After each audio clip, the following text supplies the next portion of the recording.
இவ்வளோ பணம் வாங்கி வீடியோ போடுற, எவ்வளோ பணம் வாங்கி வீடியோ போடுற, செக்கு அனுப்பி வைக்கிறேன். அடுத்த வீடியோவில் செக்கு காட்டுறது, சரியா?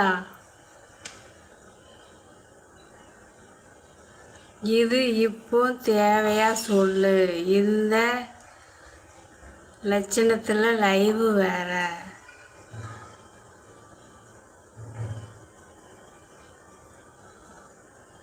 ஏன் உங்க எல்லாருக்கும் விஜய் மேல் ஏன் இந்த வன்மம்?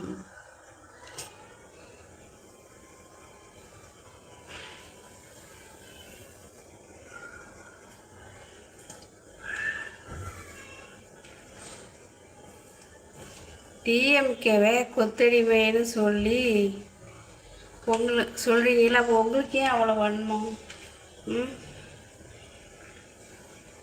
இதில் என்ன அப்படி நான் தப்பாக போட்டிருக்கேன்? உலகத்தில் சொல்லியிருக்கிறேன்.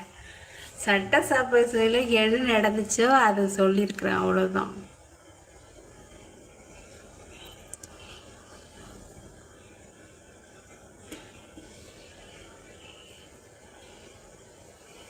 அம்மா செக்கு பெரிய செக்காக வாங்கியிருக்கேன்.